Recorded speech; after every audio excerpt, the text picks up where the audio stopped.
Hello students, welcome to the very second lecture of determination of income and employment. Last class तक बेटा जो हमने देखा था लास्ट लेक्चर में आप लोगों ने पढ़ा उसमें कि किस तरह से हम एमपीसी, एमपीएस और एपीसी और एपीएस कैलकुलेट करते हैं। हम फर्दर आज आगे बढ़ रहे हैं with next concept that is investment multiplier.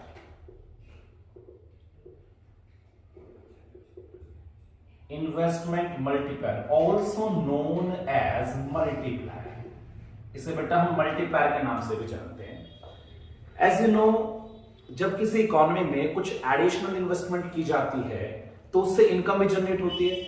तो whenever any additional investment is made in an economy it generates additional income. Let us suppose एक इकोनॉमी में मैंने 20 करोड़ रुपए एक्स्ट्रा लगाए, 20 करोड़ की जब मैं इन्वेस्ट करूंगा तो उससे कुछ तो इनकम बढ़ेगी।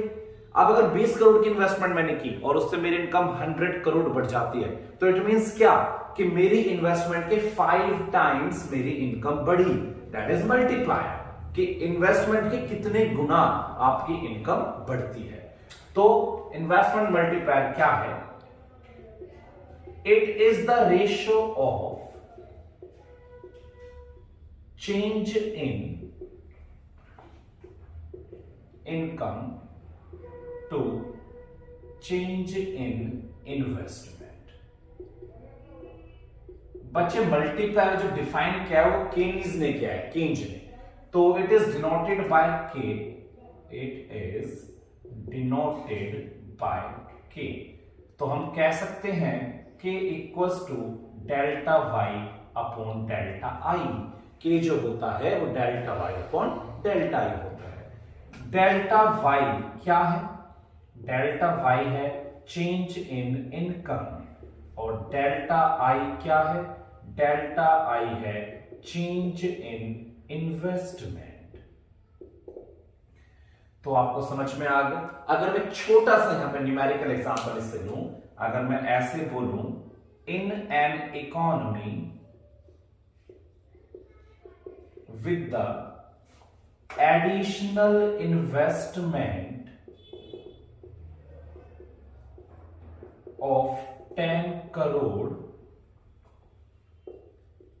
national income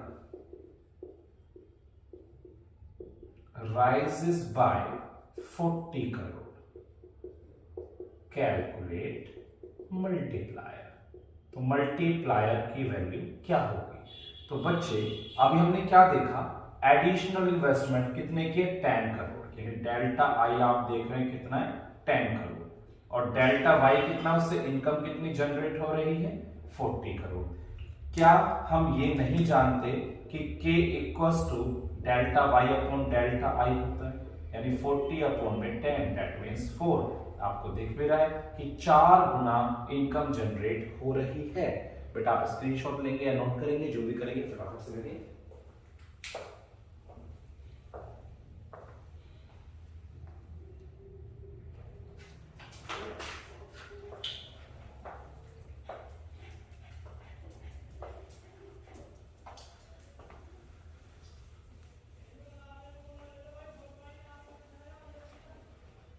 हाँ जी, इसके बाद आगे बढ़ते हैं।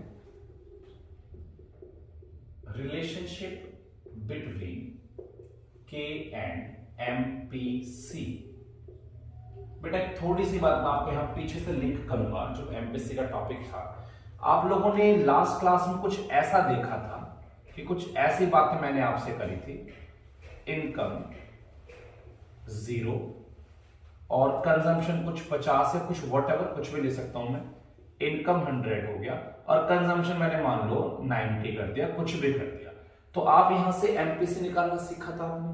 आप कहते तो भैया एमपीसी तो कुछ भी नहीं है, delta C upon delta Y होता है और यहां पे हमें 40 का चेंज दिख रहा है और यह 100 का, तो 0.4 आएगा, है ना? ऐसा था। मैं कुछ क्लियर करना चाह रहा हूं आपको बेटा। अगर मैं आपसे बोलूं maximum and minimum value of MPC, ध्यान से समझेंगे बच्चे आप ये बात, maximum and minimum value of MPC. तो अब एक छोटी सी बात मेरे साथ यहां पर बताओ मुझे कि इस दुनिया में दो तरह के इंसान हैं generally.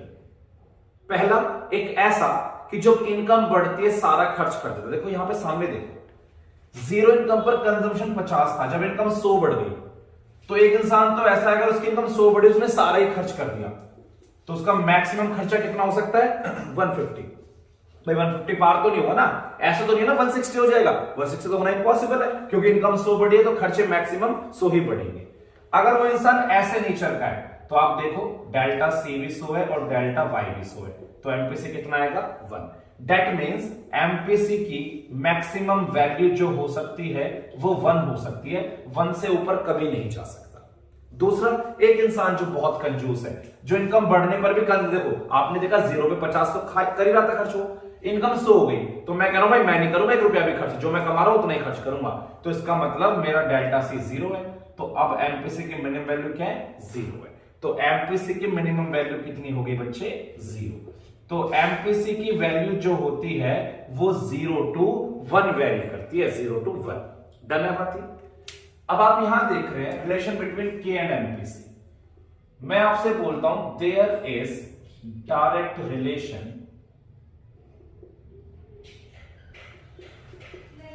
Between K and MPC. The more is the multiplier, the more is the MPC,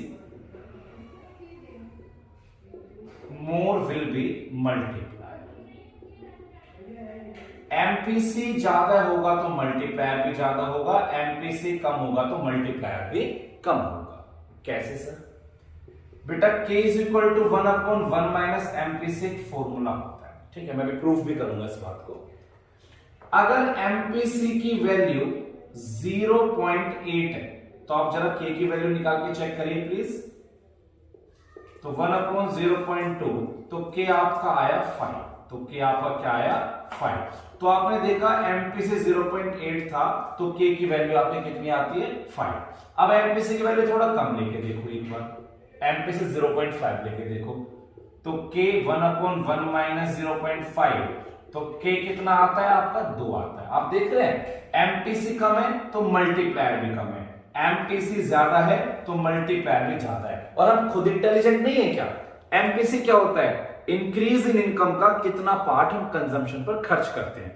अगर मेरी इनकम बढ़ती है और उसका बहुत सारा पार्ट मैं कंजम्पशन पर खर्च करता हूं तो इस बात का मतलब क्या है? इस बात का मतलब सीधा सीधा ये है कि देश में एडिशनल कंजम्पशन ज्यादा हो रहा है, ठीक है। अब अगर मैं ज्यादा खर्च करूंगा तो कोई बंदा दूसरा कमाएगा भी, क्योंकि एक आदमी का खर्चा दूसरे आदमी की इनकम होती है। लेकिन अगर मैं इनकम जनरेट करके अपने पास ही रख लूं और मैं एडिशनल कंजम्पशन नहीं करूंगा तो फिर दूसरा बंदा कहां से कमाएगा? तो एडिशनल इनकम जनरेट नहीं होगी इकोनॉमी में। तो इसलिए सीधी सी बात है, कंजम्पशन ज्यादा होते हैं तो इनकम जनरेशन ज्यादा होती है। अब मैं इस चीज को प्रूव करने वाला हूं, यहां पर फोकस करेंगे थोड़ा सा, क्योंकि मैंने आपको बताया है K is equal to 1/1 minus MPC और MPC की वैल्यू आप सभी ने पता है delta C upon delta Y होती है। MPC यहां भी लिखा हुआ है और मैं आपको पहले पढ़ा चुका हूं। अगर आप इसको आगे प्रोसीड करते हैं तो यहां पे मल्टीप्लाई में आता है, इतना मैथ तो सभी जानते हैं आजकल, अपॉन में डेल्टा Y, ये ऊपर पहुंच जाएगा तो डेल्टा Y अपॉन में Y में से C या S बचता है। क्या आपको ये नहीं पता SI के इक्वल होता है?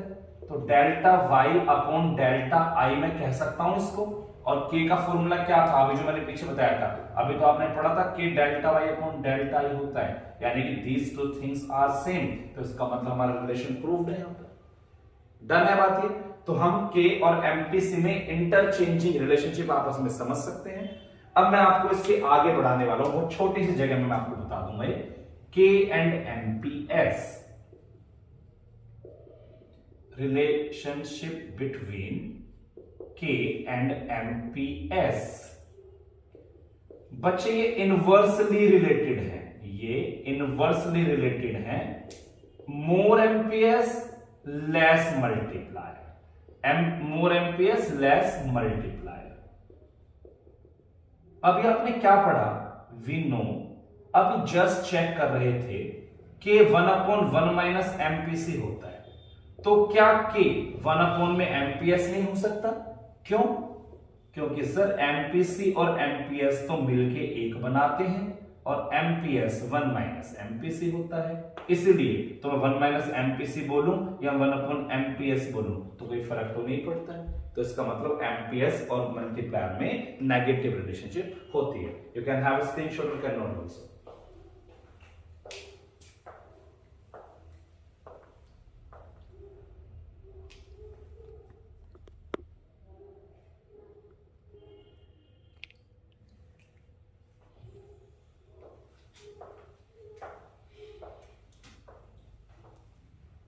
बेटा इसके बाद हम इन 3-4 चीजों के ऊपर थोड़ा सा न्यूमेरिकल कंसेप्ट देखेंगे। कुछ न्यूमेरिकल्स जो आपस में इंटरचेंजिंग होते हैं उनको हम क्लियर करेंगे। तो होपफुली आप लोगों ने स्क्रीनशॉट ले लिया होगा या फिर नोट जो भी आप साथ साथ करते हैं। हम आगे बढ़ते हैं इसके बाद।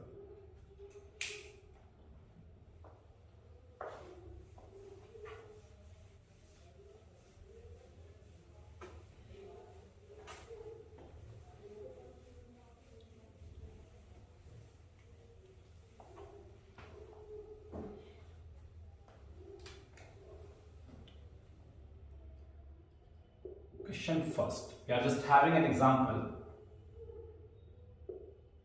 In an economy, MPC is 0.8. एक इकोनॉमी में MPC 0.8 है। ये बात आपको अलग तरीके से लिख के बताएगा, मैं बताऊंगा अभी आपको। What will be the change in income if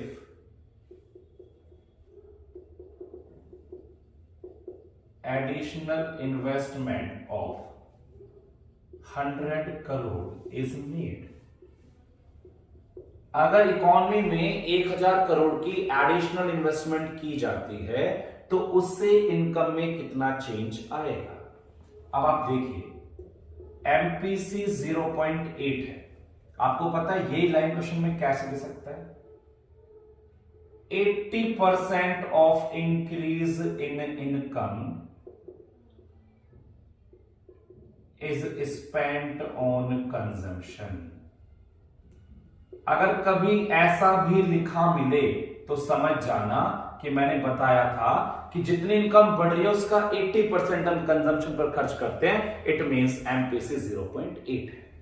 अब एमपीसी 0.8 है, आपको और क्या दिया है? कह रहा चेंज इन इनकम बताओ सर, डेल्टा वाई बताओ। इफ एडिशनल इन्वेस्टमेंट अगर आप डेल्टा आई 100 करोड़ का करते हैं। अब आपको क्या पता है कि सर डेल्टा वाई और डेल्टा आई तो एक ही जगह पर आता है इस के वाले फॉर्मूले में, क्योंकि होता है delta Y upon delta I. Delta I मुझे पता है सर 100 करोड़ का है, तो अगर मुझे के मिल जाए तो मेरा क्वेश्चन कंप्लीट हो जाएगा। मैं मल्टीप्लाई कर दूंगा इधर, और के मैं किससे निकाल सकता हूं बेटा? एमपीसी से, क्योंकि के होता है 1/1 माइनस एमपीसी। सो 1/1 माइनस 0.8, तो के की वैल्यू कितनी आ गई? 5। अगर आपके की वैल्यू 5 आएगी तो डेल्टा वाई आपको 500 करोड़ मिल जाएगा। That means change in income. I think you get it. ये समझ में आ ही गया होगा आपको। बहुत सिंपल सी बात है। तो मैंने आपको क्या बताया? मैंने इस क्वेश्चन में एक आपको एमपीसी दिया और डेल्टा वाई पूछा डेल्टा आई देकर। मैं ऐसा भी तो कर सकता था कि आपको डेल्टा वाई दे देता और डेल्टा आई पूछ लेता। ऐसा भी क्वेश्चन बन सकता है। तो मैं डेल्टा वाई डेल्टा आई में से कोई भी एक चीज आपसे पूछ सकता हूं और दूसरा के निकालने के लिए आपको एक सोर्स दे दूंगा, चाहे वो एमपीसी हो चाहे वो एमपीएस हो। तो एमपीसी और एमपीएस की हेल्प से आप पहले के कैलकुलेट करेंगे और जैसे आपको के मिल जाएगा फिर आपके पास इन दोनों में से एक चीज तो होगी क्वेश्चन में, तो आप सेकंड चीज भी निकाल सकते हैं। डन है बेटा ये बात। अब इसका एक ऑपोजिट देख लेते हैं। अब मैं आपसे एमपीसी पूछ रहा हूं, मैं आपको ये दोनों चीजें दे सकता हूं। एग्जाम्पल नंबर 2 चेक करेंगे हम। In an economy with the additional investment of 10 crore या 40 crore, national income rises by 160 crore. Calculate MPC. कह रहा है एमपीसी निकालो। अब आपको क्या कह रहा है, एडिशनल इन्वेस्टमेंट करी 40 करोड़ की। पहले डेल्टा आई कितना किया, 40 करोड़ का, उससे इनकम कितनी बढ़ गई, 160 करोड़। तो क्या आप के निकाल सकते हैं, yes sir, delta Y upon delta I, यानी 160 अपॉन 40, तो के आपको 4 मिल गया, आपको के मिल गया 4। अब आप एक बात बताइए, आपको एमपीसी निकालना है। देखो मैं बोलूंगा पहले एमपीएस निकाल लिया करो, क्योंकि बहुत सारे बच्चे मैथमेटिकली इतने स्ट्रांग नहीं होते हैं, तो पहले एमपीएस निकाल लोगे तो आपको इजी रहेगा। तो के 1 अपॉन एमपीएस होता है, के की वैल्यू 4 है, तो 1 अपॉन एमपीएस, तो क्या मैं ऐसे नहीं बोल सकता एमपीएस 1 अपॉन 4 दैट मींस 0.25, तो बेटा मुझे एमपीएस मिल गया, तो मैं एमपीसी भी निकाल लूंगा 1 माइनस एमपीएस से, तो 1 माइनस 0.25 का मतलब है 0.75। तो आपको ये बात भी समझ में आ गई, this is the type 2 question. बेटा इसके बेसिस पर कितने भी क्वेश्चन आप कर सकते हैं अपने उससे, आपके पास जो भी बुक है, चाहे वो ग्रेवाल, चाहे वो संदीप गर्ग, चाहे वो कोई भी पर्टिकुलर टीआरजन वीक की, किसी भी बुक के क्वेश्चंस आप करेंगे तो आपसे हो जाएंगे। अगर नहीं होंगे तो आप मुझे भेज सकते हैं, व्हाट्सएप पर कर लेना, मैं बता दूंगा आपको। फर्दर लेक्चर 3 जो होगा वो कंजम्पशन फंक्शन के ऊपर होगा, तो सेकंड आप कंप्लीट करो, we will meet in the very next lecture.